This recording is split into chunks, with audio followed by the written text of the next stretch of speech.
PSDB, pela libertação do Brasil.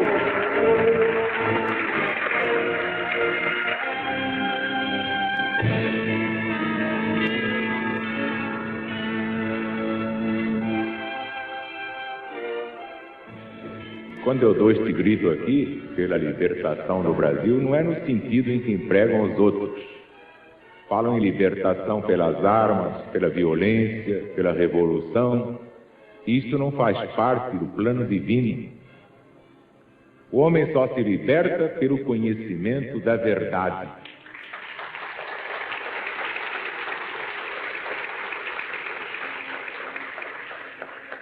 Se o problema fosse apenas de ordem material, seria formidável. Então o homem seria reduzido a sexo e estômago. Aí estaria tudo resolvido. Mesa farta, cada um comendo como um porco, e uma poligamia que é própria dos materialistas, nós sabemos muito bem. Mas isso só traz o desencanto, o tédio, a insatisfação, porque o homem foi criado à imagem e semelhança de Deus, não pode ser porco. Tem que ser anjo, de evolução em evolução. De modo que a única tese certa neste país e no mundo é a de Jesus. A libertação começa no espírito, quando ele se integra na verdade. O que é que nós vemos quando vence uma intentona? Quando se dá um golpe de Estado? Para o governo se aguentar, o que é que ele tem que fazer? Usar da força, criar polícias especiais e cair de borracha naqueles que se insubordinam. Então não houve vitória, houve apenas a vitória transitória de uma violência. Mas violência gera violência e, pelo choque de retorno, ela alcança quem acionou essa força e o esmaga. E todos que lançaram mão dela já foram esmagados. Mas há alguns teimosos que querem fazer mais uma experiência para ver se foge da regra. Não foge não, porque a lei de Deus tem esse característico, é imutável. Reparem bem, quando a pessoa se liberta pelo conhecimento da verdade, muda completamente a sua conduta. Por quê? Porque quando a pessoa conhece a verdade, sabe de onde veio, o que é que veio fazer neste mundo, para onde vai depois do fenômeno da morte, passa a dar às coisas o seu justo valor, passa a dar a tudo uma importância relativa. Por quê? Porque ganhou uma serenidade, uma segurança que nenhuma polícia e nenhum revólver e nenhuma metralhadora podem dar. São leis divinas. Os líderes que se intitulam tais não são líderes, são apenas baderneiros. São autores de confusão, de demagogia barata. Líderes não existem. Só há um líder, é Jesus, o Cristo de Deus. Somos todos liderados por essa força divina. Agora todos compreendem por que é que eu dou este grito aqui. Libertação é, como disse Jesus, pelo conhecimento da verdade. O mundo faz vencedores ocasionais, mas Jesus faz homens invencíveis, mulheres inderrotáveis. Eu sei que o conhecimento da verdade apresenta a pregação de um evangelho diferente, de um evangelho que não é qualquer um que conhece. E vou dar como exemplo esta parte do capítulo 2 dos Atos dos Apóstolos de São Lucas. Prestem atenção. Ao se cumprir o dia de Pentecostes, estavam todos reunidos no mesmo lugar. De repente veio do céu um ruído como de um vento impetuoso, que encheu toda a casa onde estavam sentados. E lhes apareceram umas como línguas de fogo, as quais se distribuíram para pousar sobre cada um deles. Todos ficaram cheios do Espírito Santo e começaram a falar em outras línguas, conforme o Espírito lhes concedia que falassem. Ora, habitavam em Jerusalém judeus, homens religiosos de todas as nações debaixo do céu. Quando se ouviu esse ruído, juntou-se ali a multidão e ficou pasmada, porque cada um os ouvia falar na sua própria língua. Estavam atônitos e maravilharam-se, perguntando: mas não são galileus todos esses que estão falando aí? E como é que nós os ouvimos falar cada um na língua do nosso nascimento? Partos, medas, elamitas, e os que habitam a Mesopotâmia, a Judéia e a Capadócia, o Ponto e a Ásia, a Frígia, a Panfilha, o Egito e as partes da Líbia próximas de Cirene, e forasteiros romanos, sendo uns judeus e outros prosélitos, cretenses e árabes. Como é que nós os ouvimos falar nas nossas línguas as grandezas de Deus? Ficaram todos perplexos e perguntavam uns aos outros: mas que quer dizer isso afinal? Mas alguns engraçadinhos diziam zombando: eles estão embriagados. Mas o apóstolo Pedro, estando em pé com os 11, levantou a voz e disse: homens da Judéia, todos os que habitais em Jerusalém, seja-vos isto notório, prestai ouvido às minhas palavras. Estes homens não estão embriagados, como vós supondes, visto que ainda a hora terceira do dia. O que se cumpre é o que está dito no profeta Joel.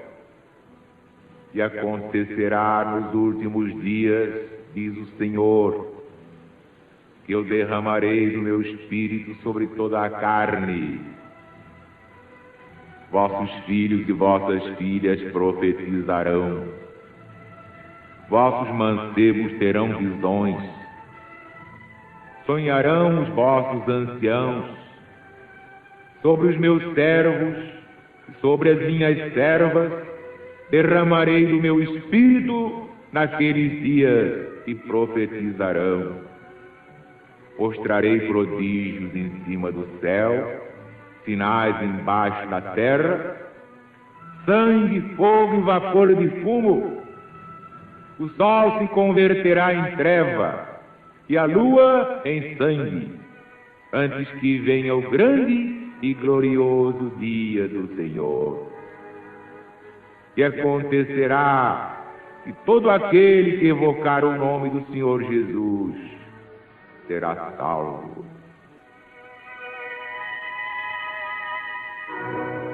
Aí está a descida do Espírito Santo que tinha sido prometida por Jesus. Ora, tudo isto está no véu da letra. Vocês não podem entender este evangelho sem suspender o véu. É assim como uma senhora que vem de véu, vocês olham, mas não sabem bem como é o rosto. Quando ela levanta o véu, agora sim. O carnaval, muita gente anda mascarado, a gente tem que suspender a máscara para ver quem é. Às vezes é tão diferente do que parece lá fora. O Evangelho, se não for interpretado em espírito e verdade e à luz do novo mandamento, ele não tem finalidade nenhuma. É apenas um fogo de discórdia, um foco de perversão, de confusão social, religiosa e assim por diante. Meu Deus do céu, o que aconteceu é que os apóstolos foram chamados crus. Vieram ainda cruzinhos, como a gente diz com um principiante: você ainda está muito cru, mas com o tempo você vai amadurar. vai amadurecer. Experiência, experiência. E a vida que vai lapidando os caracteres. Às vezes é um locutor que começa a falar e diz, bom, você ainda está muito cru, mas tem material de voz, você vai continuando aí que você ainda vai acertar. E para um radioator, para um jornalista, para um declamador, muita gente que ainda tem aquilo lá incubado, precisa ser posto à tona, revelado por alguém que tenha gênio revelador. O que pode parecer? Um ruído que desceu do céu e desceram as línguas de fogo. E aí os apóstolos receberam o Espírito Santo. E começaram a falar línguas estranhas. Eram galileus e passaram a falar línguas estranhas, tanto que as testemunhas diziam, mas como é que pode ser uma coisa dessas? Eles não são galileus? E como é que nós estamos ouvindo cada um deles falar na língua do nosso nascimento?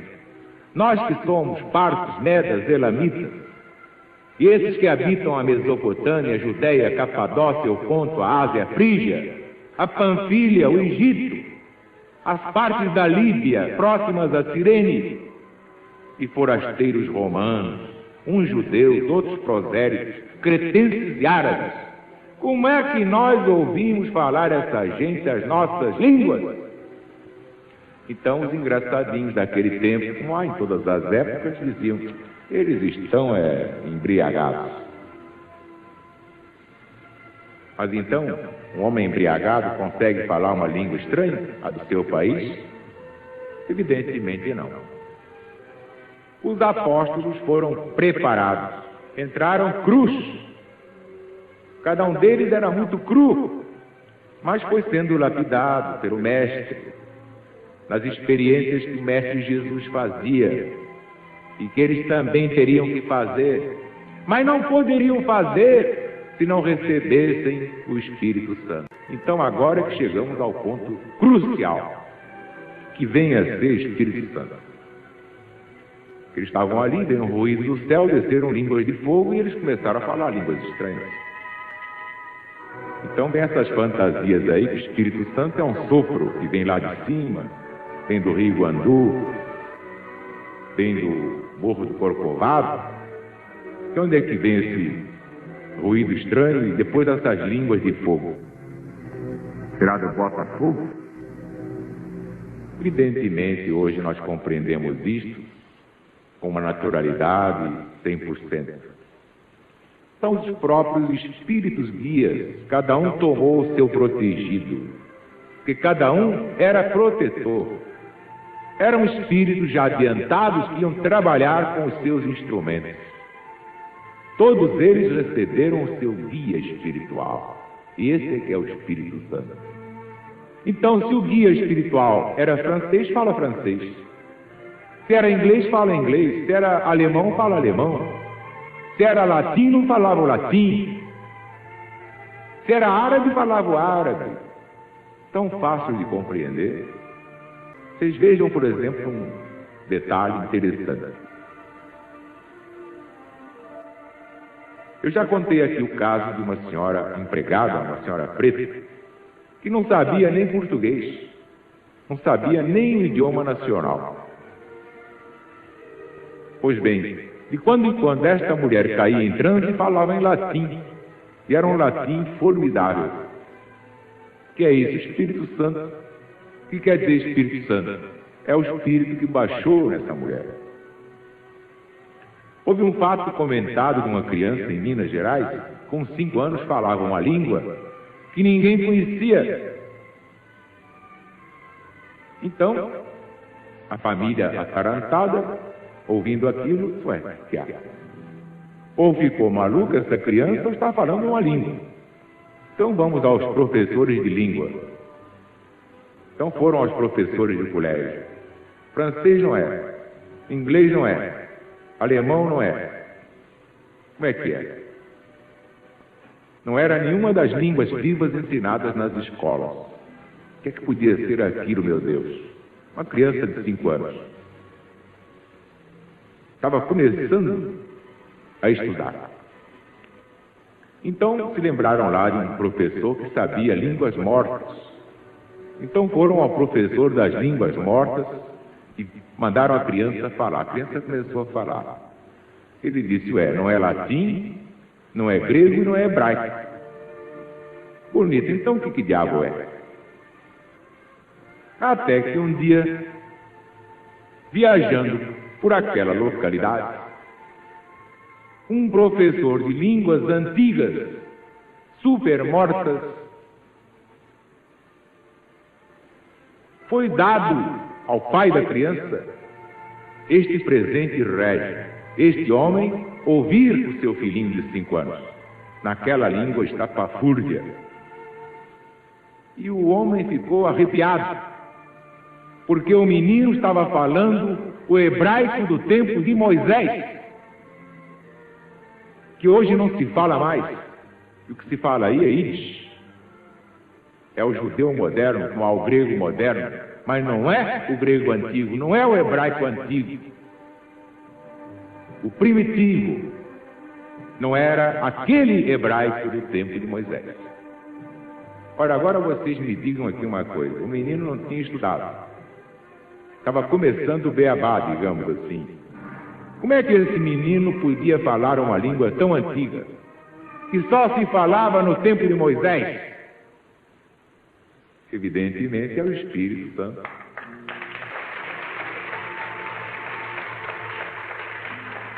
Portanto, não há mistério nenhum, não é língua de fogo, coisa nenhuma. Era aquela revoada de espíritos, digamos assim, que eram muitos os apóstolos e discípulos. Então, aqueles espíritos desciam com uma velocidade inimaginável e dava essa impressão de que eram línguas de fogo. E a impressão, a emoção dos espectadores é que lembrava esse ruído do céu, porque eles estavam realmente eletrizados. Era uma força extraordinária que baixava neles. Mas eram apenas espíritos guias que tomaram seus médios para trabalhar pela humanidade. Então, viva a LBV! Viva o PBV! Viva o Brasil! E viva Jesus!